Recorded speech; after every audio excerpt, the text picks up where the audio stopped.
तो गीता ज्ञान चर्चा में आज अध्याय 3, जहां पर भगवान थोड़ा और गहराई के साथ कर्म योग की चर्चा कर रहे हैं। आज का श्लोक है 25 चैप्टर 3। भगवान कह रहे हैं कि हे भारत, जिस प्रकार अज्ञानी कर्म में आसक्त होकर कर्म करता है, उसी प्रकार विद्वान भी अनासक्त होकर लोक संग्रह के लिए कर्म करे। भगवान यहां पर एक उदाहरण देकर बता रहे हैं कि जैसे एक सामान्य व्यक्ति है, वो आसक्त है परिवार से, घर से, व्यापार से, वो आसक्त है जगत और जगत के पदार्थों से, और उसको पाने की चाह उसके अंदर रहती है। वो चाहता है कि मैं वो सब पालूं जो उसकी इच्छाएं हैं, और उसको पाने के लिए वो लगातार कर्म करता रहता है।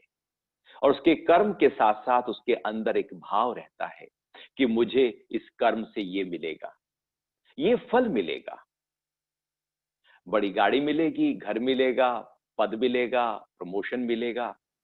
कुछ ना कुछ कर्म के साथ साथ एक आसक्ति बनी रहती है। कर्म होता रहता है, आसक्ति बनी रहती है, और हमारा मन ख्यालों में चला जाता है कि ये मैं कर्म कर रहा हूं, फिर इससे ये फल मिलेगा, और जब वो फल मिलेगा, वो पैसा आएगा, वो पद होगा, तो उससे फिर मैं ये करूंगा।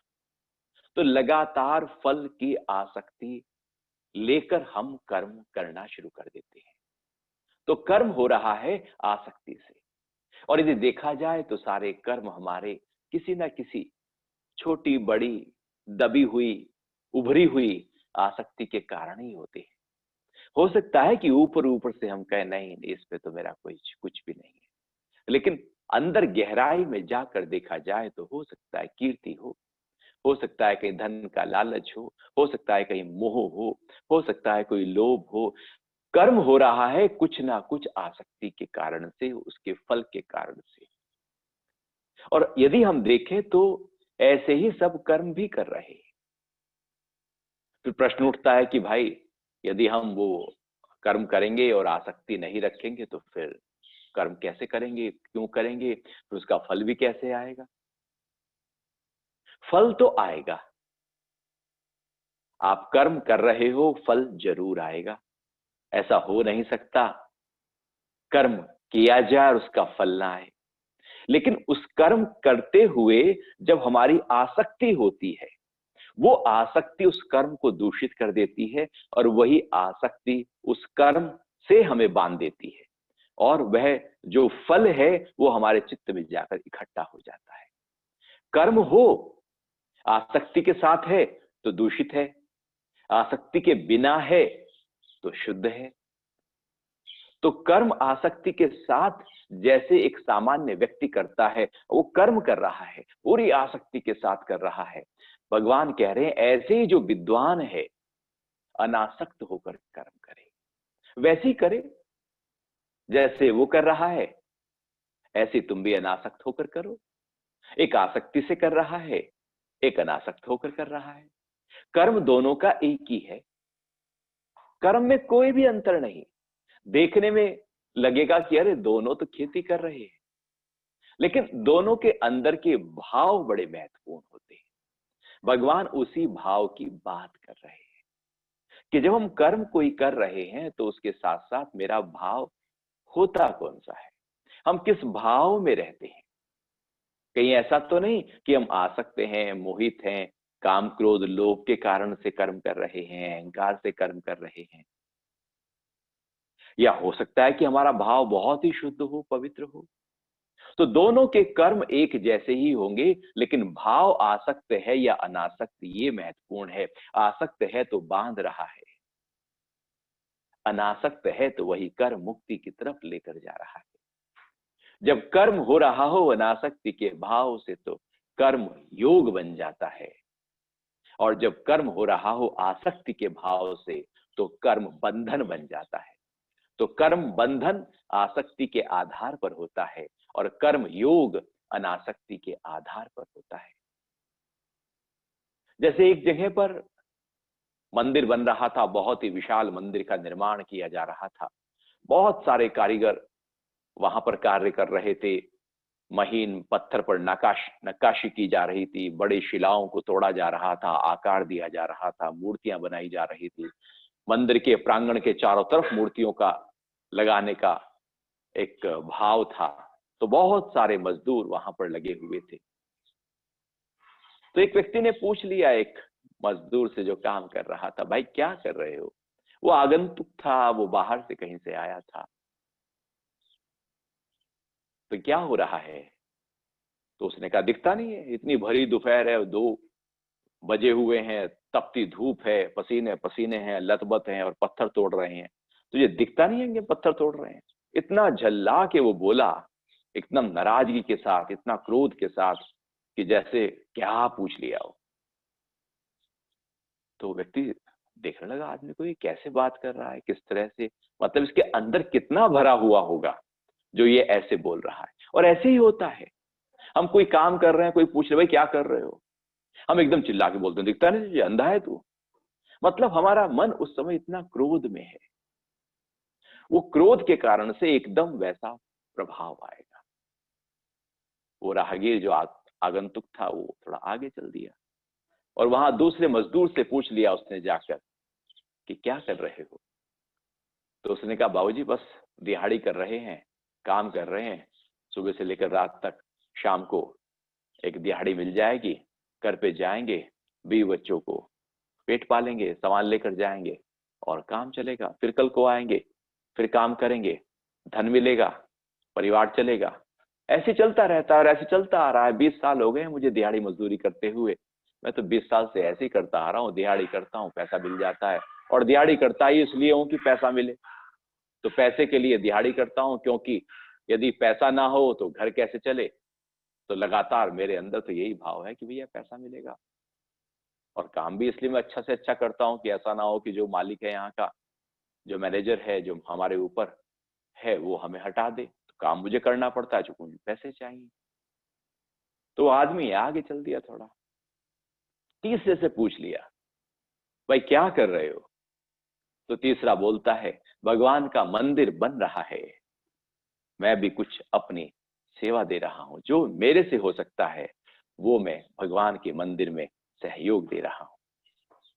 अब तीनों मजदूर हैं, एक जैसा कार्य हो रहा है, एक ही जैसा समय है, भरी दोपहर है, धूप पड़ रही है, तीनों को एक ही जैसा पैसा मिलने वाला है, सब कुछ एक जैसा हो रहा है। लेकिन तीनों के भाव दशा यदि देखी जाए, मन की स्थिति देखी जाए, तो तीनों की एकदम अलग है। जो अंदर से बिखरा हुआ होता है वो झल्ला के ही बोलता है, वो चिड़चिड़ा ही होता है, उसके अंदर क्रोध ही आएगा, क्योंकि उसके अंदर कहीं ना किसी रूप में आसक्ति ही है। आसक्ति ही हमारे शब्दों को बिखेर देती है, हमारे कर्मों को बिखेर देती है। तो भगवान कह रहे हैं कि कर्म वही होगा, लेकिन भाव बदल जाएगा। एक आसक्ति से कर रहा है, एक अनासक्त होकर कर रहा है। एक आसक्ति से कर रहा है, झल्ला कर रहा है, और दूसरा मजदूर दिहाड़ी के लिए कर रहा है, तीसरा बस ऐसे ही परोपकार के कार्य, निष्काम कर्म कर रहा है। ये भाव है उसके अंदर। पैसे तीनों को एक जैसे मिलने वाले हैं। यही बात भगवान कह रहे हैं कि हम जो भी काम करें, सब अपना अपना काम कर रहे हैं, तो क्यों ना हमारे अंदर अनासक्त भाव आ जाए, क्यों ना शुद्ध भाव आ जाए, क्यों ना प्रेम का भाव आ जाए, क्यों ना दिव्यता का भाव आ जाए, क्यों ना ये भाव आ जाए कि परमात्मा के लिए हो रहा है, एक यज्ञ हो रहा है पूरी सृष्टि में, पूरी प्रकृति उस यज्ञ में अपनी आहुति डाल रही है, मैं भी उसी यज्ञ में एक आहुति डाल रहा हूं। बस ये अनासक्त का भाव, मुझे कुछ बदले में नहीं चाहिए, मैं तो अपना कृत्य कर्म कर रहा हूं। ये भाव जैसी हो कि समष्टि के लिए किया जा रहा है, उस परमपिता परमात्मा जो कण कण में बैठा है, बस मुझे कुछ कर्म करना है, मैं जो कर रहा हूं उसी की कृपा से कर रहा हूं, उसी की शक्ति से कर रहा हूं, उसी की सब कुछ उसी से मिला है। शरीर भी उसी से आया, प्राण भी उसी से आए, आत्म तत्व भी उसी से आया, यहाँ सब कुछ मेरे पास उसी से आया है। तो उसी के लिए ही कर्म कर रहा हूं। जब ये भाव हमारे अंदर हो जाए तो आसक्ति नहीं रहती, और जैसे ही आसक्ति हटी, कर्म शुद्ध होता चला गया, कर्म कर्म योग बन गया। तो कर्म योग एक अनूठी प्रक्रिया जो अनासक्ति के भाव से प्रारंभ होती है। यदि हम भी अपने दिन के कामों को देखें कि हम ऑफिस जाते हैं, सब अपना अपना काम करते हैं, तो ये भी हो सकता है कि हम एक दिव्य भाव रखें, ऊंचा भाव रखें, और उस ऊंचे भाव के साथ में, उस पवित्र भाव के साथ अपने दिन भर के, ऑफिस के, दुकान के, व्यापार के सारे काम करें। एक ये भी हो सकता है कि इस काम से मुझे प्रमोशन मिलेगा, मुझे तनख्वाह मिलेगी, धन आएगा तो मैं ये कार खरीदूंगा, मैं घर बड़ा करूंगा, घर की ईएमआई दूंगा, मैं वो करूंगा। एक आसक्ति का भाव, उसकी एक रोलिंग भी चल सकती है पीछे, और एक हल्कापन और परमात्मा का भाव भी अंदर चल सकता है। काम तो वही हो रहा है, ऐसा थोड़ी है कि परमात्मा का भाव आने से आपको कुछ काम छोड़ना पड़ेगा, ऐसा तो कुछ भी नहीं है। कि परमात्मा का भाव तो तभी आ सकता है जब हम काम नहीं कर रहे होंगे, हम तो भैया मंदिर में बैठ के पूजा पाठ कर रहे होंगे, हम तो कहीं हिमालय में होंगे। नहीं, भगवान कह रहे हैं बिल्कुल कर्म जू का त्यों एक जैसा ही हो रहा है, एक आसक्ति और एक अनासक्ति। तो जैसे वो आसक्ति से कर रहा है, जो विद्वान है, जो अभी बढ़ रहे हैं उस दिशा में, भगवान ने यहां पर पूर्ण ज्ञानी की बात नहीं की, जो विद्वान है अर्थात जो उस यात्रा की ओर जा रहे, वो अनासक्त होकर कर्म करना प्रारंभ करें। और फिर भगवान कह रहे हैं कि लोक संग्रह के लिए कर्म करें। अब तीसरी बात यहां पर भगवान ने जोड़ी। अब लोक संग्रह की बात भी, इससे पहले भी भगवान लोक संग्रह की बात कहते आए। अर्जुन की स्थिति को ध्यान में रखते हुए शब्द देने पड़ते। जैसा व्यक्ति प्रश्न लेकर आता है, उसकी स्थिति क्या है, मन स्थिति क्या है, वो किस परिवेश से आया है, किस देश काल से आया है, उसके अंदर इस समय किस तरह की व्याकुलता चल रही है, उन सब बातों को ध्यान में रखते हुए कुछ शब्द दिए जाते हैं, कुछ ऊंचे शब्द दिए जाते हैं। शायद वो उन्हीं शब्दों को ध्यान से सुने और उसके कारण से उसके अंदर की भाव दिशा और मनोदशा बदल जाए। लोक संग्रह की भगवान बात कर रहे हैं। बात ये ना भी करें तो चलेगा, लेकिन लोक संग्रह की बात इसलिए की जा रही है क्योंकि अर्जुन सबसे पहले ही कह के आए हैं कि क्या होगा, सब वर्ण संकर पैदा हो जाएंगे, सोसाइटी का क्या होगा, सब बिखर जाएगी, सब पुरुष मर जाएंगे, विधवाएं हो जाएंगी। तो लोक संग्रह, लोक की बात, लोक रीत की बात वो करता आ रहा था, इसलिए भगवान यहां पर लोक संग्रह की बात कर रहे हैं कि यदि तू काम नहीं करेगा, तू कर्म कर, तू युद्ध कर, तू आसक्ति से ना कर कि ये मरेंगे, ये जिएंगे, कौन मरेगा, इसका क्या फल होगा, हमें राज्य मिलेगा नहीं मिलेगा, तो ये आसक्ति छोड़ देना। तू अपना कर्म कर, तू अपना नियत कर्म कर, तू अपना कर्तव्य कर्म कर, तू अपना क्षत्रिय धर्म को पूरी तरह से निष्ठा के साथ पूरा कर, तू अनासक्त हो जा और फिर कर्म कर। और ये कर्म तू लोक संग्रह के लिए कर, क्योंकि यदि सारे भाग गए सोसाइटी से और सब कहने लगे मुझे तो भैया संन्यास लेना है, ये घर में तो बिल्कुल झंझट ही है, सुबह से लेकर किट पिट पिट पिट पिट पिट कुछ ना कुछ चलती रहती है, चलो छोड़ो, और सब और सारे ही चले गए जंगल, तो जंगल में जाके हम अपना जगत तैयार कर लेंगे, संसार बना लेंगे। क्योंकि यहां पर हम लोक संग्रह के लिए कर्म नहीं कर रहे, हम तो अपने झंझटों से छुटकारा पाने के लिए संन्यास लेते हैं, कर्मों से भागते हैं। भगवान कह रहे हैं कि लोक संग्रह बहुत जरूरी है, तू कर्म कर उनके लिए, क्योंकि अर्जुन के अंदर वो लोक संग्रह की बात थी, इस समाज की व्यवस्था को बनाए रखने की बात थी। तो कर्म होगा तो समाज की व्यवस्था बनी रहेगी, और यदि कर्म ही ना हो तो समाज की व्यवस्था कैसे होगी। तो आसक्ति और अनासक्ति, भगवान यहां पर अर्जुन के अंदर जो आसक्ति है उससे उठाकर उसको अनासक्त भाव में लेकर आ रहे हैं, केवल अंदर की स्थिति को बदल रहे हैं। जैसे आप बहुत ही मधुर, जैसे पुराने रेडियो होते थे, तो आप गाना सुन रहे हैं, और कई बार वो जो स्टेशन था वो थोड़ा सा उसकी सुई हिल जाती थी, फिर आप उसकी सुई को ठीक करते थे थोड़ा सा दाएं बाएं करते हुए, और जैसे ही वो स्टेशन पकड़ता था वो एकदम आवाज बहुत अच्छी गाने की शुरू हो जाती थी। और थोड़ी देर बाद में फिर वो स्टेशन हिल जाता था, क्योंकि इतनी फ्रिक्वेंसी अच्छी नहीं थी। ऐसी टीवी में भी पहले, यदि आप 30 साल पहले टीवी में देखें तो एंटीना ही ठीक करते रहते थे, वो कैच करते रहते थे फ्रिक्वेंसी को कि सही प्रकार से हमें पिक्चर और आवाज दिखाई दे रही, तो झै झै झै झै दिखाई देने लगती थी। तो वो थोड़ा सा ठीक करते ही एकदम उसका प्रभाव पड़ना शुरू हो जाता था। तो भगवान भी बस थोड़ा सा ठीक कर रहे हैं अंदर से। वो जो आसक्ति है और उस आसक्ति से जो दुख है, क्लेश है, मोह है, क्रोध है, उलझन है, दुविधा है, समस्याएं हैं, उसको थोड़ा सा ठीक कर रहे हैं। उसको ठीक करके अब उसको अनासक्त कर रहे हैं, और अनासक्त करते ही प्रेम है, ज्ञान है, दिव्यता है, कर्म योग है, वो सब ऊंची एकदम भाव प्रकट हो जाएगा। जैसे रेडियो में घै घै की आवाज है और नहीं तो सुरीली आवाज है।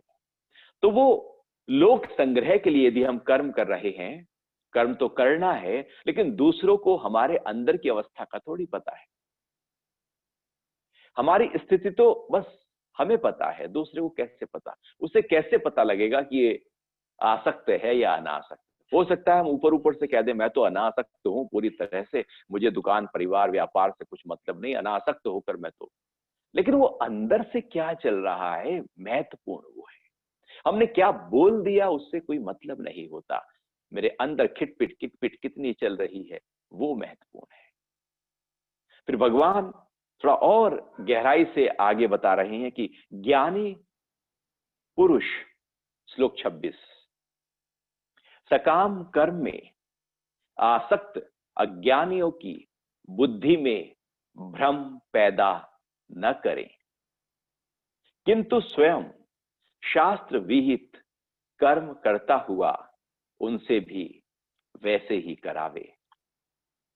ज्ञानी पुरुष सकाम कर्म में आसक्त अज्ञानियों की बुद्धि में भ्रम पैदा न करे। बहुत ही महत्वपूर्ण बात भगवान यहां पर कह रहे हैं। होता क्या है कि हमें जरा सा ज्ञान मिला नहीं, जरा सा कुछ पता लगा नहीं।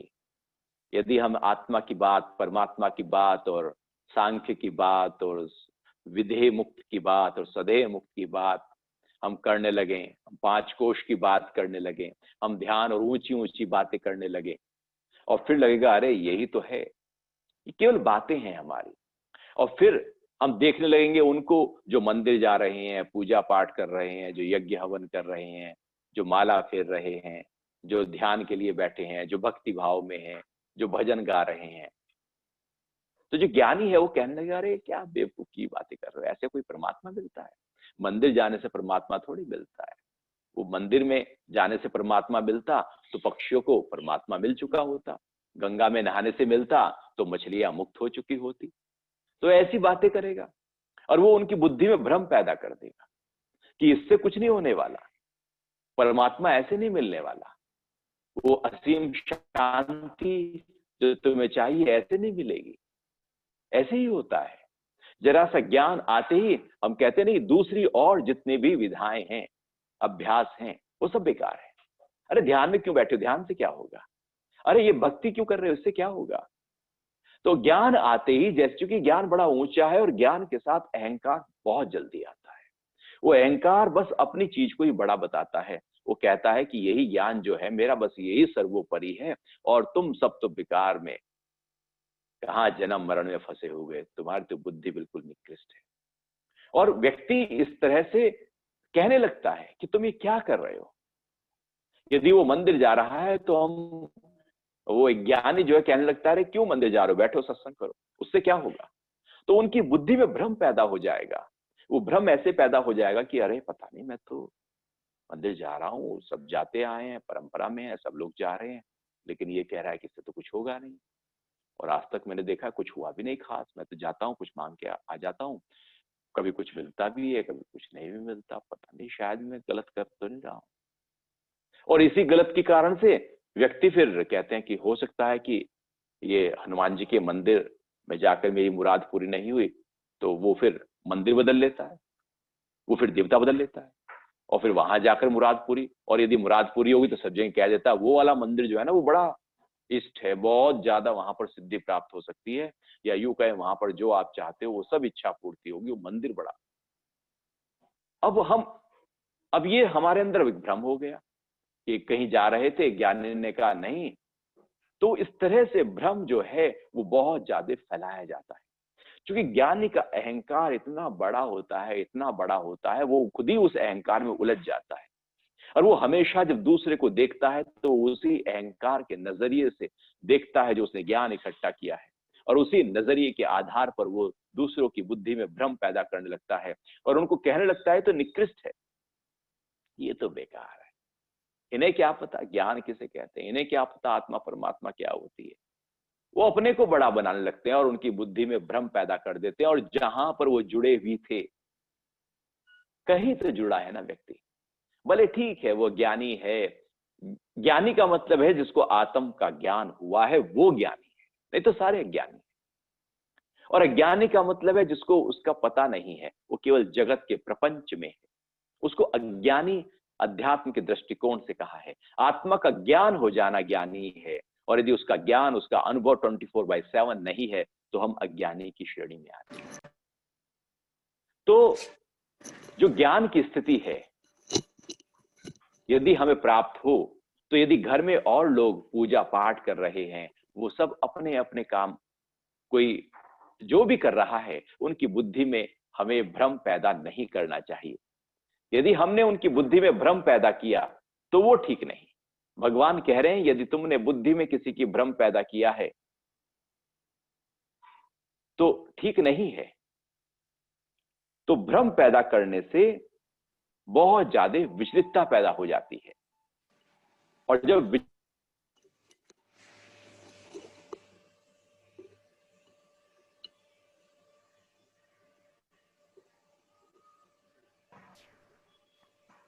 गुरुजी आवाज आनी बंद हो गई गुरुजी।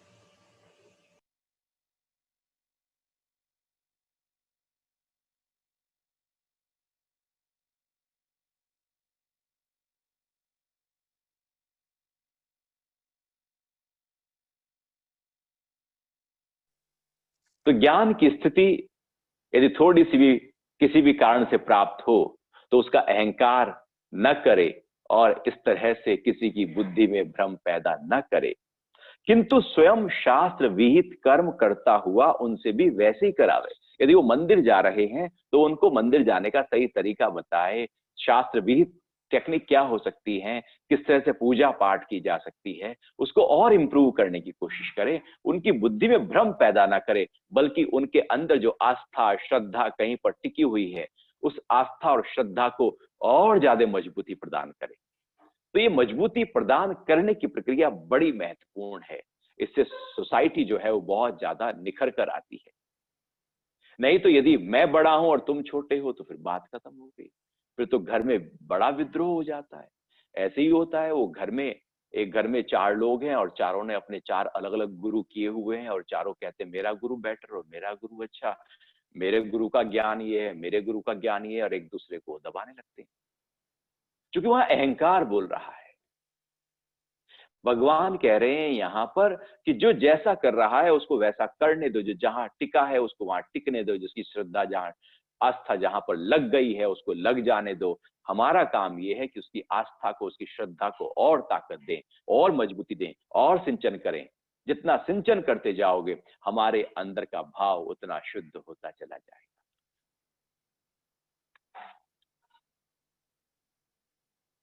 आगे भगवान 27वें श्लोक में, 27 श्लोक में कह रहे हैं कि समस्त कर्म सब प्रकार से प्रकृति के गुणों द्वारा ही किए जाते हैं, किंतु अहम भाव से अति मोहित व्यक्ति मैं करता हूं ऐसा मानता है। मैं करता हूं, भगवान कह रहे हैं सब जो भी कुछ हो रहा है वो कैसे हो रहा है, प्रकृति के गुणों द्वारा हो रहा है। सारे कर्म प्रकृति के गुणों द्वारा हो रहे हैं। लेकिन हम कहते हैं कि मैं करता हूं। ये जो मैं करता हूं, बस ये सबसे बड़ा एक तरह से जहर घोल देते हैं। ये जो मैं करता हूं, ये ही हमारे कर्मों में फल हमारे अंदर इकट्ठा कर देता है। हमारे अंदर का भाव हमारे से जरा सा कुछ हुआ नहीं कि हम कहने लगते हैं मैंने किया, मेरे से हुआ, मैंने किया था, मेरा नाम है।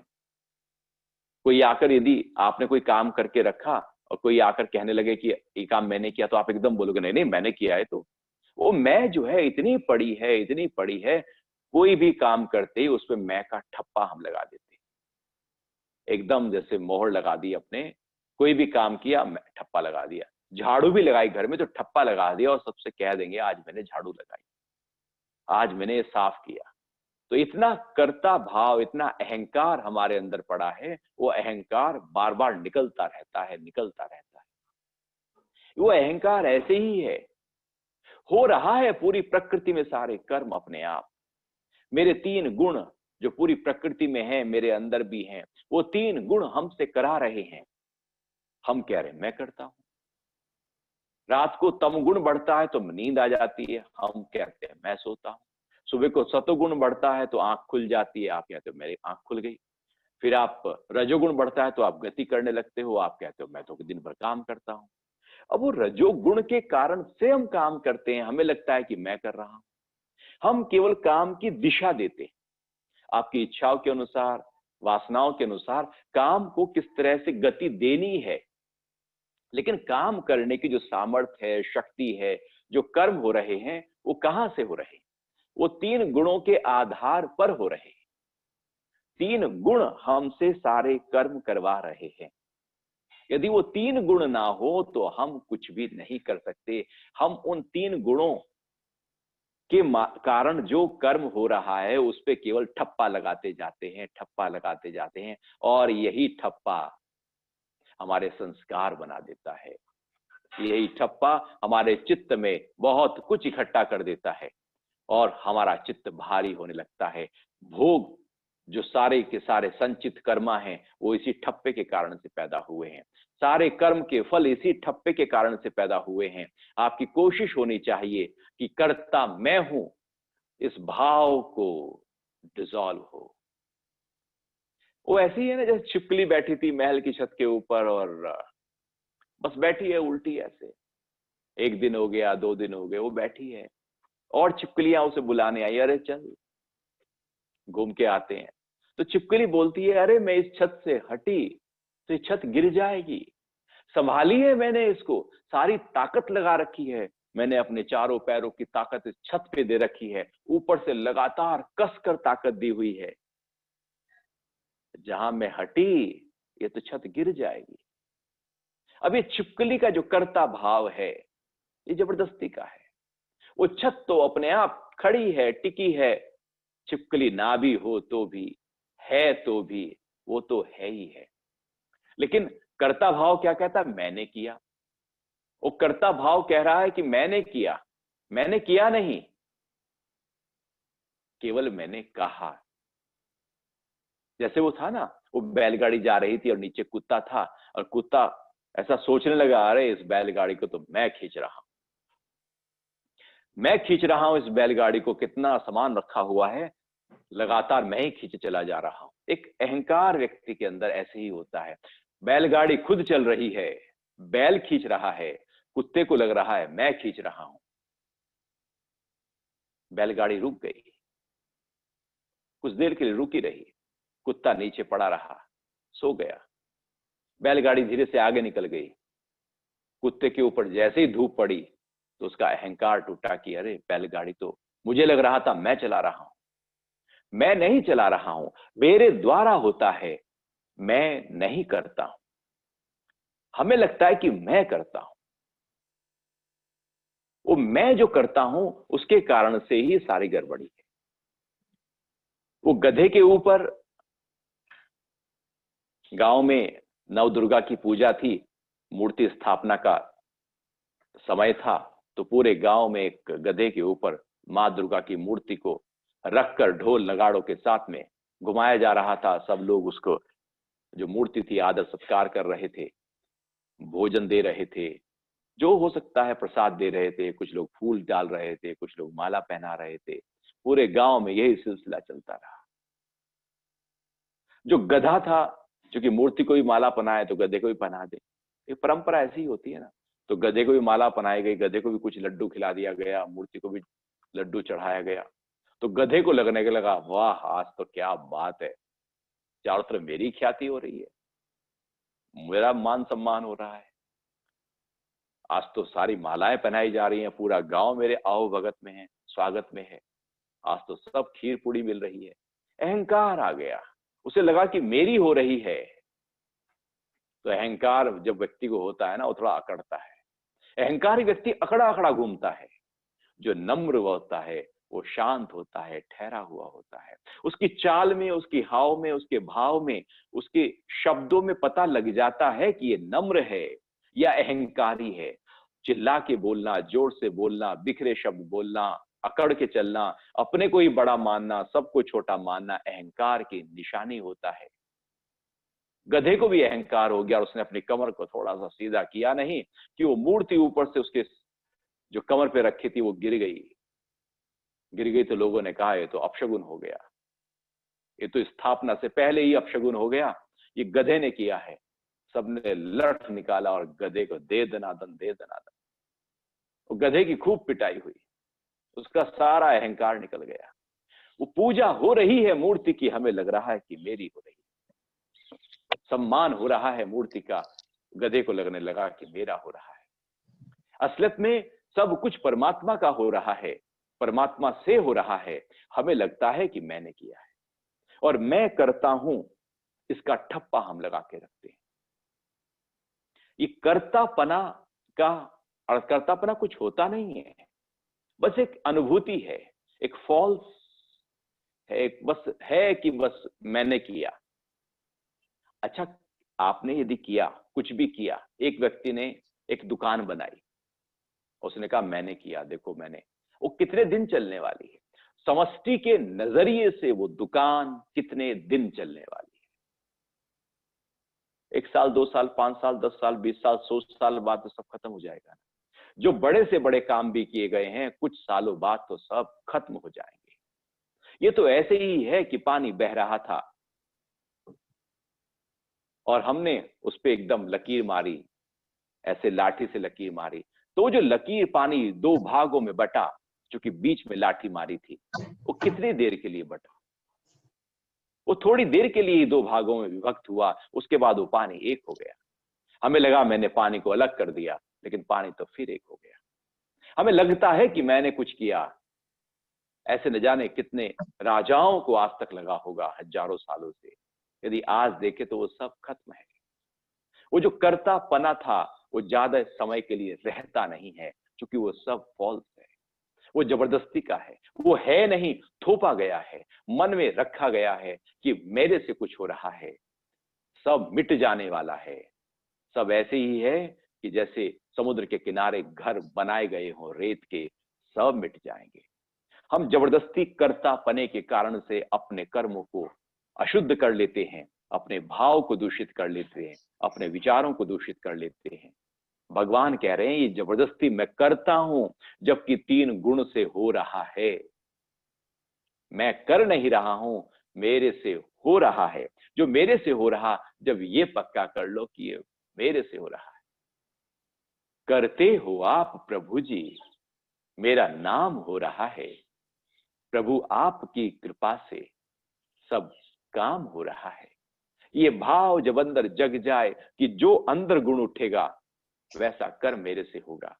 तम गुण उठेगा, तम के कर्म हो जाएंगे। रजोगुण उठेगा, रजो के कर्म हो जाएंगे। सतो उठेगा, सत के कर्म हो जाएंगे। तम उठे, सत के कर्म करके दिखाओ। रज उठे, तम के करके दिखाओ। गति उठ रही हो अंदर, सोकर दिखाओ, आ नहीं सकती। तम जब उठेगा तभी नींद आएगी। गुण के कारण से कर्म होते हैं, हमें लगता है कि हम कर रहे हैं, हमसे नहीं होता। ये तो केवल एक जबरदस्ती का हमने अहंकार पैदा किया है नहीं, हमने थोपा है। जैसे हम साइन करते हैं, सब खत्म हो जाते हैं। 1000 साल पहले जिसने साइन किए थे, आज क्या चलता है उसका? 100 साल पहले भी कुछ वैल्यू है ही नहीं। इस समष्टि, इस पूरे ब्रह्मांड में हमारे द्वारा किए गए कर्मों की कोई वैल्यू होती नहीं है। छोटा मोटा पत्रम पुष्पम, हल्का सा हम कुछ करते हैं, बस वो भी इसलिए करते हैं क्योंकि 3 गुण हमसे करा लेते हैं। वहां पर हम ठप्पा लगा दे मैंने किया, सब गड़बड़ा गया मामला। फिर भगवान आगे और इसको गहराई से बता रहे हैं कि परंतु हे महाबाहु, जो ज्ञानी गुण विभाग और कर्म विभाग को तत्व से जानता है कि संपूर्ण गुण ही गुणों में बरत रहे हैं, ऐसा जानकर वह उनमें आसक्त नहीं होता। गुण विभाग और कर्म विभाग, 3 गुणों से सारे कर्म हो रहे हैं। पूरी प्रकृति में 3 गुण समाये हैं और पूरी समष्टि में कृत्य हो रहे हैं, कर्म हो रहे हैं, लगातार कर्म चल रहे हैं। एक बहुत बड़ा यज्ञ अनुष्ठान पूरी ब्रह्मांड में हो रहा है, सृष्टि में हो रहा है। ये कर्म हो रहे हैं। यदि उस ऊंचाई से देखा जाए तो हमारे कर्म कितने हैं, कितना है? रेत के कण के बराबर भी हमारा कर्म उस समष्टि के, उस अनंत जो समष्टि है उसके सामने होता नहीं है। उस समष्टि के कर्म को देखो, उस समष्टि के कर्म को देखकर अपने कर्म से तुलना करो तो पता लगेगा मैं तो बिल्कुल ऐसे ही हवा का झोंके की तरह हूं, कुछ है नहीं। जब उस कर्म की नजरिए से हम देखने लगते हैं तो अपने कर्म हमको छोटे दिखाई देने लगते हैं और वो अपने कर्म हम अनासक्त हो सकते हैं। यदि मुझे मेरा ही कर्म दिखाई दे, बस अपना ही अपना, सुबह से लेकर रात तक हम कहें मैंने इतना किया, मैंने उतना किया, मैं ना करता तो घर कैसे चलता, सुबह से लेकर रात तक मैं ही लगा रहता हूं। जब मैं अपने नजरिए से देखता हूं, अच्छा देखो, आप जो सुबह से लेकर रात तक यदि 18 घंटे काम भी करते हो तो सूरज ज्यादा काम करता है या आप ज्यादा काम करते हो? यदि हम प्रकृति के नजरिए से देखें तो हमारे काम है कितना, वो भी आसक्ति वाला है, वो भी स्वार्थ वाला है, उसमें भी कर्तापना है, उसमें भी ठप्पा है मेरा, सब दूषित है, सब बिखरा हुआ है। आप कितने भी घंटे कर लो, कर्म विभाग को जानो। पूरी समष्टि में एक कर्म हो रहा है, वहां पर मेरा बिल्कुल बहुत थोड़ा सा हिस्सा, उसमें हम इतना कर्तापना क्यों डालें? आप कहो समष्टि में कर्म हो रहा है, मैं भी उसी का ही हिस्सा हूं, मैं अलग नहीं हूं। सागर में जब एक बूंद मिल जाती है तो बूंद सागर का हिस्सा हो जाती है। अब वो बूंद अब सागर में कुछ अलग करना चाहे तो सागर में ही तो हो रहा है, वो कुछ अलग भी करना चाहे तो हो तो सागर में ही रहा है, हो तो समष्टि में ही रहा है। हम जो भी करेंगे कुछ समष्टि से अलग थोड़ी कुछ कर रहे, इस धरती से अलग थोड़ी कुछ कर रहे, हो तो यही रहा है ना। तो हिस्सा तो उसी का ही है ना, उस कर्म विभाग का ही हिस्सा है ना, वो जो पूरी ब्रह्मांड में फैला है। और उसके कारण से जो 3 गुण हैं, सत्व रज तम, और 3 गुण जो फाउंडेशन है हर कर्म की, उस गुण विभाग को भी समझो। और जब गुण विभाग को समझ जाओगे, कर्म विभाग को समझ जाओगे कि 3 गुणों के आधार पर सारे कर्म होते हैं, जितने भी कर्म समष्टि में हो रहे हैं, ब्रह्मांड में हो रहे हैं, उनके पीछे 3 गुण ही हैं। जब ये पूरा विज्ञान इसको समझ जाओगे कि 3 गुणों के कारण से मेरे अंदर भी कर्म हो रहे हैं, शरीर के अंदर इंद्रियों से, मन से, बुद्धि से, अहंकार से, जो भी कुछ हो रहा है 3 गुणों के आधार पर कर्म हो रहे हैं। जब ज्ञानी ऐसा जान लेता है कि गुण गुणों में बरत रहे हैं, मेरे 3 गुण ही बाहर के 3 गुणों में बरत रहे हैं। जो गुण मेरे अंदर प्रकट होता है वो इसलिए प्रकट होता है कि उस समय बाहर भी वही गुण प्रकट हो रहा है। गुण गुणों में मैं अपने को अलग कर दो, अपने को बीच में न डालो। 3 गुण अंदर है, 3 गुण बाहर है। वो 3 गुण बाहर के अंदर के 3 गुण के साथ कनेक्ट है, अंदर के 3 गुण बाहर के 3 गुण के साथ कनेक्ट है। अपने को बीच में क्यों डालते हो? वो तो लगातार एक प्रक्रिया हो रही है। ऐसे ही हो रही है कि जैसे समुद्र से बादल पानी को खींचते हैं, खींचने के बाद चूंकि वो सूरज के कारण से अग्नि पैदा होती है, खींच लेते हैं, और फिर वो हवाएं उड़कर हिमालय की तरफ जाती हैं, वहां पर फिर वो छोड़ देती हैं, ठंडी के कारण से पानी नीचे आ जाता है।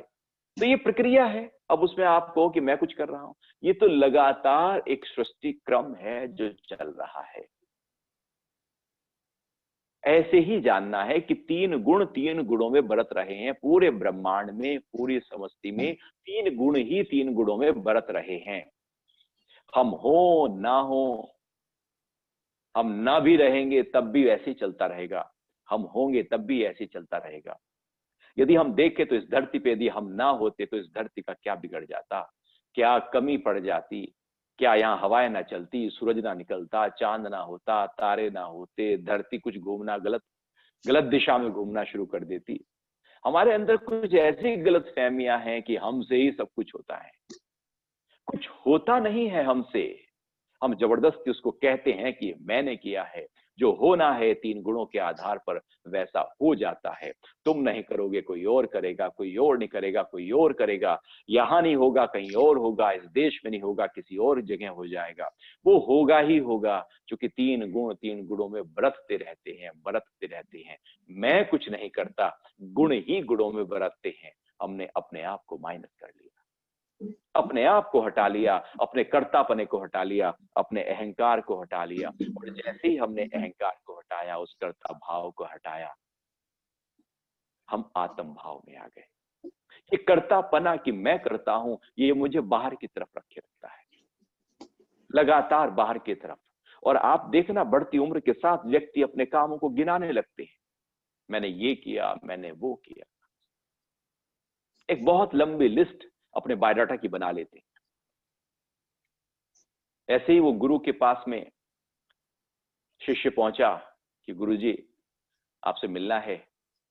तो गुरुजी ने कहा ठीक है भैया, अभी तो टाइम नहीं है, तू फिर आना, लेकिन अगली बार जब आएगा तो तू अपना बायोडाटा पूरा बना लाना। भाई तू क्या है, तो पढ़ के एकदम नजर से समझ जाऊंगा, तू लिख लाना, नहीं तो बहुत टाइम देना पड़ेगा तुझे समझने के लिए। तो लंबा चौड़ा 5-7 पेज का एकदम बायोडाटा बना के लाया। हम भी तो ऐसे ही करते हैं ना। हम जरा सा एक बार यदि झुग्गी झोपड़ी में जाकर बच्चों को ए आ भी पढ़ा लेते हैं तो आके बायोडाटा में लिख देते हैं। छोटे छोटे कृत्य को भी ऐसे बड़ा करके लिख देते हैं कि न जाने क्या कर लिया हमने। तो बायोडाटा लंबा चौड़ा बनाकर लाया, देखा गुरुजी ने 7 पेज का बायोडाटा। गुरुजी ने कहा बेटा इतना समय नहीं है 7 पेज का, थोड़ा कम कर ला। तो गया, अब उसने थोड़ा कम किया, खींचतान के 4 पेज का बनाया। पहुंचा, गुरुजी ने फिर देखा, बेटा ये तो बहुत बड़ा है। तो सोचने लगा इतने काम किए मैंने दिन अपने जीवन में, अब लिखना तो पड़ेगा, चलो इसको छोटा और करता हूँ। गुरुजी से मिलना ही है। 2 पेज का बना लाया, गुरुजी ने कहा बहुत ज्यादा है। 1 पेज का कर लाया, जबरदस्ती खींच खाच के। हो नहीं रहा था 1 पेज में, आ ही नहीं रहा था, क्योंकि कर्ता भाव इतना पड़ा है। मैंने ये किया, मैंने वो किया। जब इतना मैं पड़ी है तो अपनी मैं को छोटे में सिकोड़े कैसे। मैं तो फैलाव चाहती है, मैं तो चाहती है कि और फैलूं और फैलूं, बड़ी चीजें मेरे पास होने लगे, बड़ा पद हो जाए, बड़ा साम्राज्य हो जाए, बड़ा धन हो जाए, बड़ा घर हो जाए, बड़ी गाड़ी हो जाए। गाड़ी है, बैठ सकते हो, लेकिन बड़ी चाहिए, क्योंकि मैं को स्पेस चाहिए। अहंकार जब ज्यादा होता है तो व्यक्ति अपने पास में कोई आया भी तो उसको दूर कुर्सी पर बैठाता है। अहंकार को स्पेस चाहिए, यदि पास बैठ गया तो उसका अहंकार को ठेस लगने लगती है कि मेरे नजदीक कैसे आ गया। स्पेस चाहिए, इसलिए गार्ड्स साथ में रखते हैं लोग, गार्ड्स के साथ चलते हैं। अहंकार को स्पेस चाहिए कि पब्लिक ना आ पाए। जितना बड़ा अहंकार जगता जाता है उतना वो अपने आप को अलग करने लगता है, बड़ा करने लगता है, और उसको विस्तार चाहिए। तो वो भी एक पन्ने में जबरदस्ती खींच के लाया। गुरुजी ने कहा बहुत ज्यादा है। एक पैरा लिख लाया, गुरुजी ने कहा ये भी ज्यादा है। एक लाइन लिख लाया, गुरुजी ने कहा ये भी ज्यादा है। एक अपना नाम लिख लाया, गुरुजी ने कहा बेटा ज्यादा है, थोड़ा कम करके लाओ। अब खाली पेज ले गया, गुरुजी ने कहा हाँ अब ठीक है। तेरा जो कर्तापना था ना अंदर, जब तक तो तेरे अंदर कर्तापना रहेगा तो ज्ञान का ज्ञ भी नहीं सीख पाएगा, क्योंकि तू हर समय कर्ता भाव के साथ उस कर्म, उस ज्ञान को देखने लगेगा। सारा गिर जाए पहले कर्तापना, तो बात बने आगे। कोरी स्लेट हो जाए, साफ हो जाए, चित्त साफ हो जाए, ये पक्का हो जाए कि मैंने कुछ नहीं किया, मेरे द्वारा हो गया है, गुण गुणों में बरत गए हैं। जब ये पक्का हो जाए कि गुण ही गुणों में बरत कर कार्य कर रहे हैं, मैं उसमें आसक्त नहीं हूं, तो समझो कि हम ज्ञान की यात्रा की तरफ आगे बढ़ते जा रहे हैं। यही कर्म योग है। और इसी क्रम में भगवान एक और अंतिम श्लोक की चर्चा यहां पर कर रहे हैं, जहां पर प्रकृति और गुणों की बात करते आए थे। श्लोक है 29। प्रकृति के गुणों से अति मोहित मनुष्य उन गुणों से उत्पन्न कर्मों में आसक्त रहते हैं। अतः पूर्णतया जानने वाले ज्ञानी उन कम जानने वाले मंद बुद्धि व्यक्तियों को विचलित न करे। प्रकृति के गुणों से अति मोहित मनुष्य उन गुणों से उत्पन्न कर्मों में आसक्त रहते हैं। प्रकृति में बहुत ज्यादा अट्रैक्शन है। आप देखो प्रकृति के नजारों को, इतना अट्रैक्शन है कि आप खींचे चले आओगे। आप फूल को देखो, खिंच जाओगे, पहाड़ियों को देखो, वादियों को देखो, प्रकृति के नजारों को देखो, आप खींचे चले आओगे। प्रकृति से जो बना उससे, उसकी तरफ आप मोहित हो जाओगे। ऐसे ही प्रकृति से जो कोई अच्छा रूप होता है, अच्छा एकदम चेहरा है किसी का, तो आप एकदम खींचे चले आते। कोई बहुत ही अच्छा घर है, आप खींचे चले आते। कोई बहुत अच्छी वस्तु है, चित्रकारी है, जो भी कुछ प्रकृति में है, जो प्रकट है, उसमें बहुत ज्यादा मोह है, वो हमें खींच लेता है, आकर्षण कर लेता है। और जो खींचने की प्रक्रिया है, हम उसमें मोह आ जाता है। अब वो जो अच्छा लग रहा है, हम मोहित हो रहे हैं, हम पूरी तरह से सम्मोहित हो गए हैं, हिप्नोटाइज हो गए हैं। हमें लगने लगा ये तो रूप बहुत अच्छा है, इस रूप को पाना है, शादी करनी है तो इससे करनी, क्योंकि हम मोहित हो गए हैं। कार खरीदनी है तो यही वाली खरीदनी है, क्योंकि हम मोहित हो गए हैं। घड़ी खरीदनी है तो यही खरीदनी है, ज्वेलरी खरीदनी है तो वही खरीदनी है, पर्स खरीदना है तो वही खरीदना है। हम मोहित हो जाते हैं बाहर की चीजों में। भगवान कह रहे हैं प्रकृति के गुणों से अति मोहित मनुष्य, प्रकृति में बहुत मोह है, वो बांध लेता है पुरुष को, और यही तो बंधन है। पुरुष जब प्रकृति में बंध जाए, मोह में आ जाए और उसमें ही रच बस जाए, उससे निकलना ना चाहे, तो फिर वो निकल नहीं सकता, निकल ही नहीं सकता, क्योंकि उसमें इतना अट्रैक्शन है। वो राजा, एक राजा था, बहुत ही धर्मात्मा, पुण्यात्मा। तो उनके गुरु ने कहा कि देखो, तुम्हारे सारे संस्कार जितने भी थे चित्त में, तुम्हारी स्थिति को देखकर, तुम्हारे भाव को देखकर, तुम्हारे ध्यान की गहराई को देखकर, तुम्हारे वचनों को देखकर, तुम्हारे ज्ञान की लंबाई को देखकर मैं समझ पाता हूं कि चित्त के संस्कार सारे नष्ट हो गए हैं, बस एक थोड़ा बोता रह गया है। हो सकता है कि तुमको एक जन्म और लेना पड़े, और उस जन्म के बाद तुम्हारी मुक्ति निश्चित है। तो राजा को उत्सुकता हुई कि तो फिर जन्म गुरुजी कहाँ होगा? कह लेंगे नहीं, बस एक निकृष्ट कोटि का संस्कार तुम्हारे अंदर जगा हुआ है, उसके कारण से तुमको सूअर का जन्म लेना पड़ेगा। कि सूअर का जन्म? कि हाँ, और ये भी मैं स्थान बता सकता हूं, देश बता सकता हूं कहां पर, कि पास ही के गांव में एक गटर है, एक तालाब है, जहां पर पानी इकट्ठा होता है, वहां पर जन्म तुम्हारा होगा। और वहां पर जन्म हो और तुम्हारे अंदर फिर वहां आसक्ति पैदा होनी शुरू हो जाएगी। यदि वहां तुम्हारी आसक्ति पैदा ना हो और तुम्हारा कोई भी उस जो सूअर का जन्म हो, उसे किसी तरह से तुम मर जाओ, तो तुम्हारे सब कर्म स्वाहा, नष्ट हैं, और तुम मुक्त हो जाओ। तो राजा ने कहा ये तो कोई बड़ी बात नहीं, मैं अपने पुत्र को कहता हूँ, वो मुझे जब मेरा जन्म होगा, थोड़ा सा उम्र बढ़ेगी, अपने भोगों को भोग लूंगा, तो 1-2 साल में मुझे मार दे। कि हाँ ऐसे ठीक है। तो राजा की मृत्यु हुई, उसने जन्म लिया, सूअर बना। अब जब पहुंचे उसके बेटे उसको मारने के लिए, तो सूअर कहता है मेरी सूरी का क्या होगा, मेरे बच्चों का क्या होगा, इस तालाब का क्या होगा, इसमें कैसे, इसमें इतना मजा लेता हूं मैं, दिन भर लौटता रहता हूं, कैसे होगा, मैं यही ठीक हूं, तुम मारो नहीं। हम इतने मोहित हो जाते हैं, कहीं भी जाकर प्रकृति के गुण जहां होते हैं वही मोहित हो जाते हैं, और वही मोहित होकर हम अट्रैक्शन एकदम ऐसा, और हम खींचे चले आते हैं। जैसे किसी की आंख में देखकर सम्मोहन पैदा होता है, हम खींचे चले जाते हैं। किसी भी चीज को देखकर सम्मोहन पैदा होता है, खींचे चले जाते हैं। भगवान कह रहे हैं प्रकृति के गुणों से अहित अति मोहित मनुष्य उन गुणों से उत्पन्न कर्मों में आसक्त रहते हैं, उसको पाना चाहते हैं, बस ये आ जाए, बस ये मिल जाए, ये घड़ी, ये कार, ये पर्स, ये ज्वेलरी, ये कपड़े, ये घर, ये लोकेशन, बस ऐसा मोह कि व्यक्ति पागल हो जाता है, अंधा हो जाता है, उसी के लिए काम करना शुरू कर देता है। लगातार अंधाधुंध काम करता है कि मुझे बड़ा घर बनाना है। मैं जानता हूं ऐसे व्यक्ति को कि करीब 15 साल लगाए उसने, सारे जहां जहां भी उसके प्रॉपर्टी थी सबको इकट्ठा किया, बेचा, और एक बहुत ही आलीशान घर तैयार किया। वो घर करीब 12 कमरों का घर था। करीब 4 साल उस घर को बनाने में लगे, बहुत अच्छी लोकेशन पर लैंड खरीदी गई। घर तो बन गया, लेकिन 6 महीने में हार्ट अटैक से व्यक्ति मर गया। हमें मोहित हो जाते हैं हम बाहर की चीजों में, वो मोह के कारण से सारे कर्म करते हैं और छोड़ देते हैं अपना स्वास्थ्य, अपनी हेल्थ, अपने मन की स्थिति, अपने भाव की, अपने विचारों की, सब कुछ छोड़ देते हैं। केवल उसी जहां मोहित हुए हैं उस तरफ भागने लगते हैं, और भागते भागते बहुत कुछ छूट जाता है। तो भगवान कह रहे हैं अतः पूर्णतया जानने वाले ज्ञानी उन कम जानने वाले मंद बुद्धि व्यक्तियों को विचलित ना करें। जैसे जैसे ज्ञान बढ़ता जाए, अब ऐसा न करना कि जो बहुत कम जानते हैं उनको आप तुच्छ समझें, उनकी बुद्धि को विचलित करें। अरे तुम्हें क्या पता, तुम्हें कैसे पता, तुम्हें ज्ञान का क्या पता, तुम्हें आत्मा परमात्मा का क्या पता। अपने को बड़ा करके जैसे जैसे ज्ञान बढ़ता जाए, वैसे वैसे व्यक्ति अहंकार के कारण से नीचे वालों को तुच्छ देखने लगता है।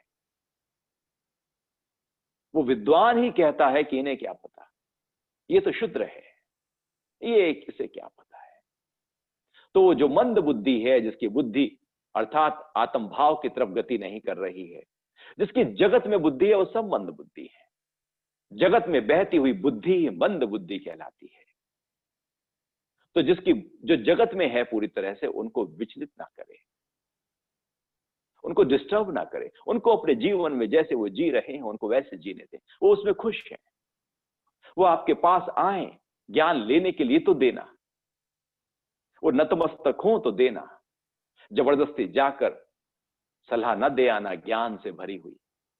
हम ऐसे ही कुछ करते हैं कि जहां जाते हैं ज्ञान से भरी हुई सलाहों को देते रहते हैं। दुनिया में सबसे ज्यादा सलाह दी जाती है और सबसे कम सलाह ली जाती है। जो सबसे ज्यादा है वो सलाह है जो दी जाती है, जो सबसे कम है जो ली जाती है वो भी सलाह है। सब देते हैं, लेता कोई भी नहीं। वो जो सलाह दे रहा है जब उसके साथ वही बीतता है, तो वो अपनी सलाह पर, जब किसी के घर में मौत होती है तो हम जाकर कह आते हैं, अरे वाह ठीक है, शांत हो जा, रिलैक्स हो जा, ऐसा ही होना था। जब अपने घर में होती है और वो सांत्वना देने आए तो हमें गुस्सा आने लगता है, क्या बोल रहा है। हम दूसरे को जाकर तो कह आते हैं, लेकिन जब अपने पे बीतती है तो पता लगता है। ऐसे ही जब ज्ञान आ जाए तो हम सबको फिर मंद बुद्धि की तरह उसकी बुद्धि को विचलित करने लगते हैं, अपने को बड़ा करने लगते हैं, अपने ज्ञान का बखान करने लगते हैं, अपनी प्रशंसा करने लगते हैं और उसको नीचा दिखाने लगते हैं। किसी को नीचा दिखाकर ही हम ऊंचे हो सकते हैं। यदि ऊंचा भरने का भाव हो तो पहले किसी को नीचा दिखाना पड़ेगा। तो भगवान कह रहे हैं कि जो कम जानते हैं ज्ञान के बारे में, वो जो मंद बुद्धि है, उनको विचलित नहीं करना। आपका कोई प्रश्न उठ रहा हो?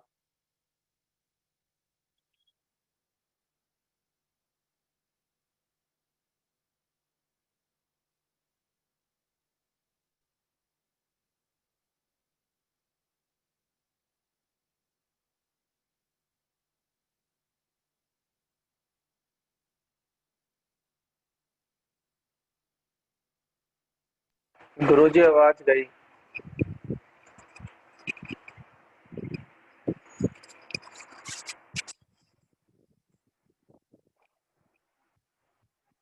नहीं है ये भी। अरे आवाज नहीं आ रही गुरु जी। आपका माइक म्यूट है गुरुजी। नहीं म्यूट नहीं है उनका।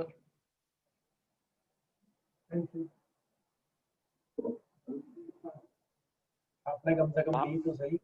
भाव के, हमारे अंदर के जो भाव हैं वो बदलते रहते हैं। भाव को एक जैसा बनाए रखना बहुत जरूरी है। अनासक्त भाव यदि टिक जाए, अनासक्त आएगा फिर आसक्त हो जाएगा, वो अनासक्त आएगा कुछ समय के लिए, फिर आसक्त भाव आ जाएगा। क्योंकि हमारे अंदर आसक्ति के बीज पड़े हैं, कारण पड़ा है। जब तक वो कारण को दूर ना किया जाए, गहराई में जाकर उस आसक्ति को ना ठीक किया जाए, ऊपर तो नीचे आग लगी है, धुआं आएगा, धुएं को हटा दो, पंखा कर दो फिर धुआं आ जाएगा, फिर पंखा कर दो फिर धुआं आ जाएगा। आग है तो धुआं आएगा ही आएगा, क्यों ना आग को ही बुझा दिया जाए। तो भाव इसलिए बदलते रहते हैं क्योंकि गहराई में अनासक्त भाव अभी प्रकट नहीं हुआ, और जब वो प्रकट हो जाएगा तो फिर तो दिन भर उसी भाव में हम रहेंगे।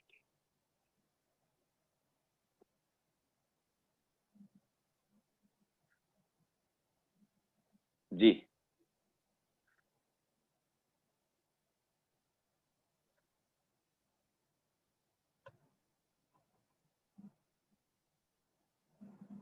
गुरुजी हरिओम। हरिओम। गुरुजी आपने कहा कि कर्म 3 गुणों से होते हैं, सत्व तम और रजो। अब इनको भी तो हम कंट्रोल कर सकते हैं ना, सो इनडायरेक्टली हम ही कंट्रोल कर सत्व रहे हैं। रज तम आप कंट्रोल कर सकते हैं जब आप 3 गुणों से ऊपर उठकर गुणातीत अवस्था में चले जाएं। जब आप आत्म भाव में होते हैं तो गुणातीत होते हैं, और फिर अकॉर्डिंगली गुणों को कंट्रोल किया जा सकता है। और वैसे गुणों को कंट्रोल करने की जरूरत नहीं है, आप गुणों से डिटैच हो जाओ, आप अपने आप को शुद्ध करना शुरू करो, गुण जो है वो व्यवस्थित होते चले जाएंगे। गुण व्यवस्थित हो सकते हैं यदि हमने अपनी ऊर्जा को सही दिशा दी हुई है, हमारी दिनचर्या को हमने व्यवस्थित किया हुआ है। अब आप दिन में ही सो रहे हैं और फिर पहले 15 मिनट सोना शुरू किया, फिर 1 घंटा, फिर 2 घंटे, फिर 3 घंटे, रात को भी सो रहे हैं, क्योंकि हमने गुणों को पूरी तरह से अपना सहयोग दिया है। आप अपनी दिनचर्या को परफेक्ट रखो, आपके गुण जो है वो सही प्रकार से कार्य करना शुरू करेंगे।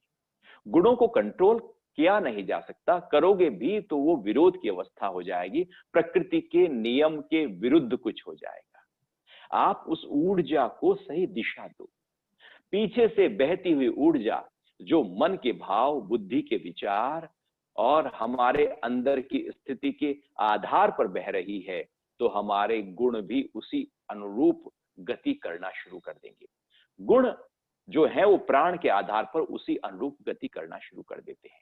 यदि प्राण में ही अव्यवस्था है, असंतुलितता है, तो गुण हमको सब कुछ करा लेंगे और वो भारी हो जाएंगे, उनकी वृद्धि हो जाएगी, तम गुण की वृद्धि हो जाएगी, रज गुण की वृद्धि हो जाएगी। लेकिन हमने अपनी यदि दिनचर्या को व्यवस्थित किया, जिसको गीता में भगवान आगे कहते हैं दिनचर्या कैसे व्यवस्थित करनी है, किस तरह से अपने आप को दिन भर खाना पीना, कर्म, चेष्टाएं, सोना जागना, यदि उसको हमने सही दिशा दी तो गुण सही प्रकार से काम करना शुरू हो जाएंगे। और बस सही प्रकार से गुण काम करेंगे, गुण तो करेंगे ही करेंगे, जो गुण के आधार पर ही तो आप गुण को कंट्रोल करेंगे, कंट्रोल भी तो गुण के आधार पर ही तो गुणों को करेंगे। आप रजोगुण बढ़ रहा है तो तम के कारण से उसको रोक लेंगे, या सतों के कारण से, तो कुछ ना कुछ तो गुणों में ही हेर फेर करेंगे ना। तीनों गुणों के हम साक्षी हो सकते हैं, इसलिए आत्मा को गुणातीत कहते हैं।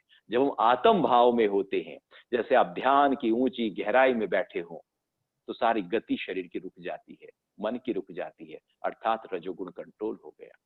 नींद नहीं है, तंद्रा नहीं है, आलस्य नहीं है, मोह नहीं है, अर्थात तम गुण कंट्रोल हो गया।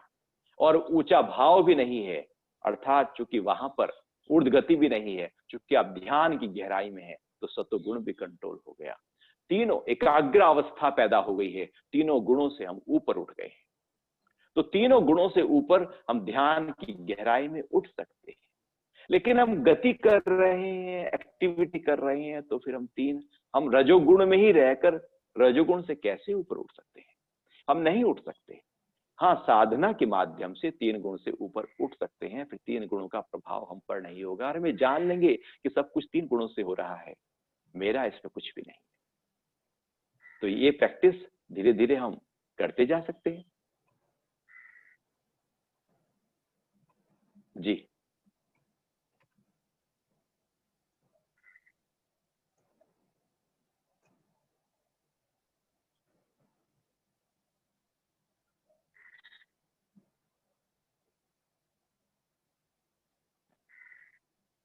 तो आज प्रकृति और उसके गुणों और अनासक्त कर्म, किस तरह से कर्म करने हैं, कर्ता भाव से रहित होकर, इन श्लोकों की 5 श्लोकों की बात हुई। अगली बार जो श्लोक 30 है उसमें भगवान एकदम और गहराई से बात कर रहे हैं कि कर्म कैसे किए जाएं, उसकी चर्चा। आज के लिए इतना ही।